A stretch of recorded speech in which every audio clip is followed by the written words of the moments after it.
Ar žinojote, kad apie 16% lietuvių kartu ir su keletą kitų Šiaurės Europos gyventojų turi živ virusui atsparų alelinį geną? Na, nesakau, kad mes viršesnioji rasė, bet visai įdomu, ar ne? Šiandien sugrįžtu su dar viena neįtikėtinų faktų serija.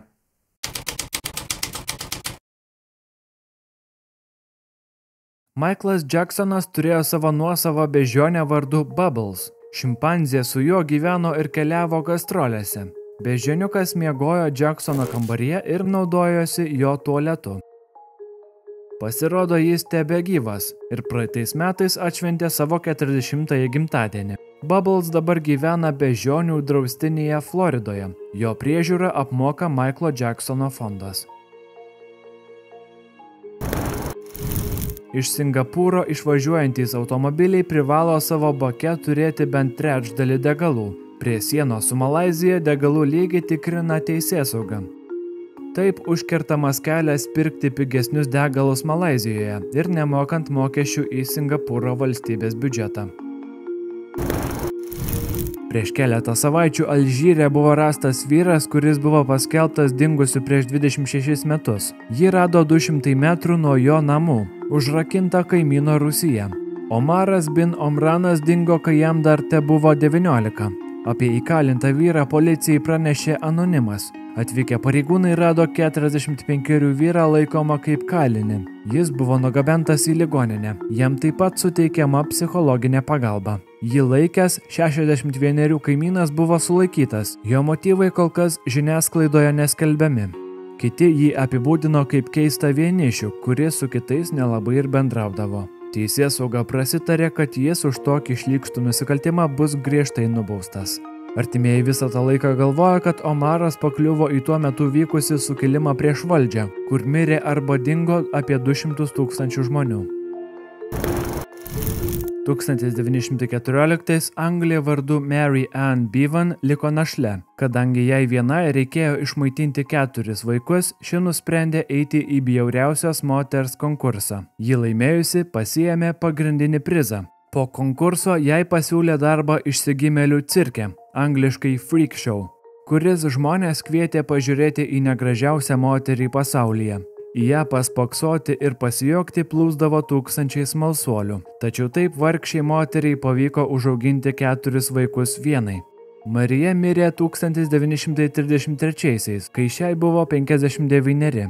Iš tikrųjų, ji buvo labai graži moteris ir mokyta medicinos seselė. Tačiau būdama 32 ji susirgo akromegalija, kai dėl sutrikusio augimo hormono gaminimo pradeda nenormaliai didėti ir deformuoti žmogaus audiniai ir kaulai. Tuo pačiu atsiranda ir begalė sveikatos problemų, tokių kaip cukrinis diabetas, sutrikusi įvairių organų ir kitų kūno procesų veikla. Ar žinojote, kad pirmasis kompiuteris, kuris buvo pristatytas 1946-aisiais, svėrė 30 tonų ir užėmė beveik 170 kvadratinių metrų plotą? Jis galėjo itin greitai skaičiuoti sudėtingus veiksmus, tačiau kiekvienas veiksmas turėjo būti programuojamas ranka, nes kompiuteris neturėjo atminties. Praėjus beveik 80 metų programavimas yra viena pelningiausių ir perspektyviausių profesijų. Būtent dėl to tiek daug žmonių dabar tai bando išmokti. Jei norite karjeros programavimo srityje, siūlau išbandyti šio epizodo rėmėją Turing College. Studijuodami šiame aukštų standartų koledže galėsite įvaldyti daug naudingų ir paklausių profesijų. Pavyzdžiui, web programavimas, duomenų analitika, duomenų mokslas ir dirbtinis intelektas ar skaitmeninė rinkodara ir analitika. Turing College mokymo programos sukurtos taip, kad puikiai paruoštų specialistus globaliai darbo rinkai. Turing College gali mokytis iš geriausių, jų švietimo komanda surinkta iš prestižinių universitetų ir įvairiausių pasaulinių kompanijų milžinių, pavyzdžiui Google, Amazon, Meta, Spotify ir taip toliau. Lietuviams tai yra puikia galimybė pradėti perspektyvę karjerą kylančioje programavimo industrijoje, nes yra galimybė padengti 100% studijų kainos su Lietuvos užimtumo tarnyba. Visą informaciją apie programas, kursus, užimtumo tarnybos sąlygas ir stipendijas rasite Turing College svetainėje. Jos nuorodą paliksiu šio video aprašyme. Ačiū, kad išklausėte, o dabar grįžtame į epizodą. Šį pavasarį Taivano parlamente vyko komedijos serialą primenanti scena, kai vienas parlamento narys pribėgęs čiupo įstatymo projektą ir pradėjo bėgti. Taip, jis norėjo, kad šis projektas nebūtų priimtas ir įgyvendintas. Per kilusį susistumdymą ir sąmyšį vienas parlamentaras buvo nugabentas į ligoninę. Minėtų daug diskusijų sulaukusių įstatymų buvo siūloma suteikti įstatymų leidėjams daugiau galių prižiūrėti vyriausybės veiksmus, taip neva siekiant šalyje sukurti teisinį ir politinį chaosą. Amerikietis studentas Otto Warmbayeris su mainų programa vienam kursui nuvyko pasimokyti į Kiniją. Ten pamanė, kad būtų gera idėja tuo pačiu nuvykti ir pasisvečiuoti Šiaurės Korėjoje. Taip pat ten atšvęsti naujuosius 2016 metus. Po naujųjų metų Otas grįžo į savo viešbutį ir ten su draugais vartojo alkoholį. Apie 2 nakties sugalvojo nuplėšti Šiaurės Korėjos propagandinį plakatą ir pasiimti kaip suvenyrą. Po 2 dienų prieš pat išvykstant jį sulaikė policija. Jo draugams buvo pasakyta, kad jis su jais namo neskris, nes labai susirgo. Taip jo niekas daugiau ir nebematė.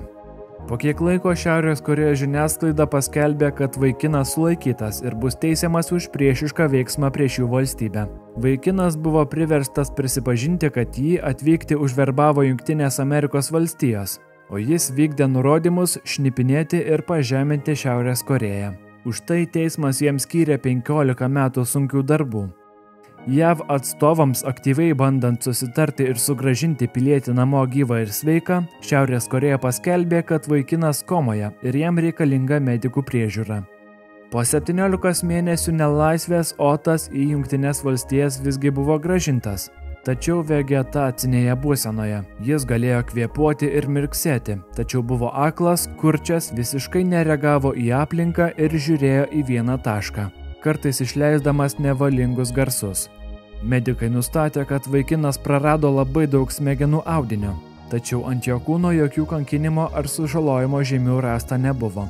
Tik palyginus su prieš tai darytomis dantų nuotraukomis, jo apatiniai dantis buvo pastumti į vidų ar net perstumdyti vietomis. Taip pat ant jo pėdos buvo pastebėtas randas, toks, kuris susidarytų labai ilgai turint atvirą žaizdą. Iki šiol nežinoma, kokiu būdu Otas buvo pasiųstas į tokią būklę. Po maždaug savaitės atjungus maitinimo vamzdelį 22 vyras mirė.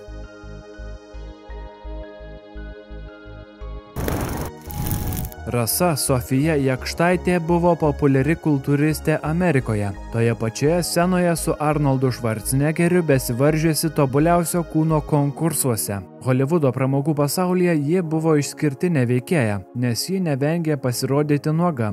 Šoko striptizą, 9 kartus pasirodė Playboy žurnale, bet tuo pačiu buvo itin religinga, pamaldi ir nuolankiai tarnavo Dievui. Ji vadino save Dievo striptizo šokėja. Teigė, kad žmogaus kūnas yra tobulas Dievo kūrinys. Keliaudama ir rengdama pasirodymus ji taip pat pasakodavo apie moteris šventąsias, meilę Dievui ir moterų lyderystę bei stiprybę. Taip pat Rasa aktyviai bandė atkreipti pasaulio dėmesį į Rusijos daromus nusikaltimus pasauliui, jų turimus atominius ginklus ir Trečiojo pasaulinio karo grėsmę. Meldė Dievą, kad šis atverstų Rusiją į gerąją pusę. Deja, tačiau Dievas Rasos neišgirdo net iki šių dienų. Ji taip pat užsiėmė humanitarinę bei švietėjišką veiklą. Būdama jauna pradėjo laikytis celibato. Jo laikėsi net 30 metų, iki kol jai sukako 63. Tuomet ji paskelbė, kad Dievas jai sakė kančią nutraukti ir tapti pantera. Taip vadinasi pagyvenusios moterys, kurios santykiauja su jaunesniais vyrais. 78 Rasa savo feministinę, seserystės ir matriarchalinę veiklą užsiema iki šiol.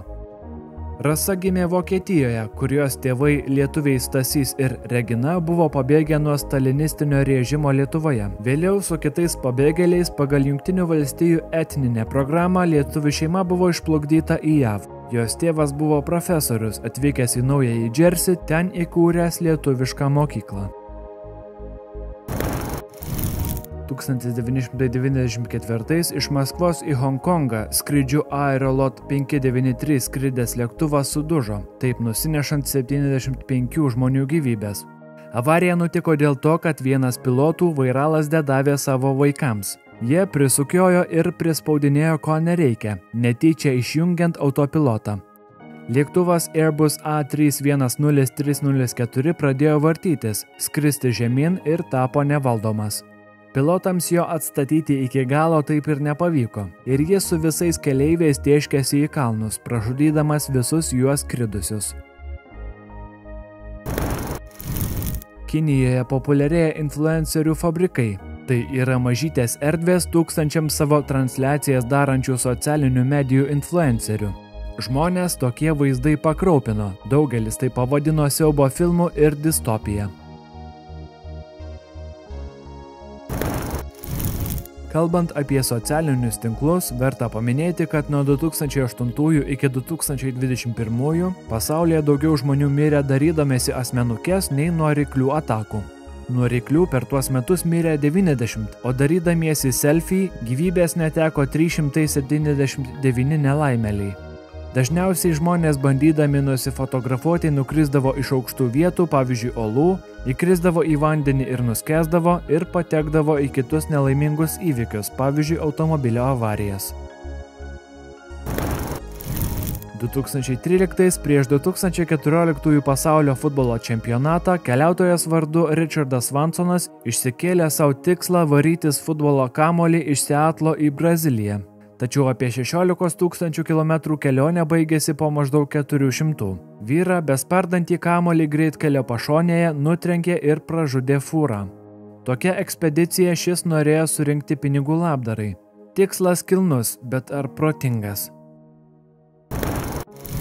Harvardo universiteto tyrėjai nustatė, kad vaikai, kurie namuose užsiiminėjo namų ruoša, gyvenime pasiekė daugiau. Jiems labiau pasisekė karjerose ir jie jautėsi laimingesni, nei tie, kurie namuose tėvams nepadėjo. Manoma, kad tokiu būdu vaikai pajaučia kolektyvinę bendruomenės dvasią, parodant, kad vaiko indėlis šeimoje yra svarbus. Padedant tėvams namų ruošoje ir gaunant užduotis, vaikai viduje turi galimybę pasijausti naudingi, kas vėliau gyvenime išsivysto į naudingus būdo bruožus. Praeitais metais iš vienos mokyklos Virdžinijoje buvo atleistos 2 moterų krepšinio trenerės, nes viena jų, 22 moteris, apsimetė mokinę ir varžybose žaidė už savo treniruojamą 13-mečių komandą, kuri, paaiškėjus klastai, daugiau tą sezoną nebežaidė. Mokytoja sakė, kad trūko žaidėjų, todėl be jos pasirodymo varžybos būtų atšauktos. Ačiū, kad žiūrėjote. Tikiuosi, jums buvo įdomu. Iki kito karto.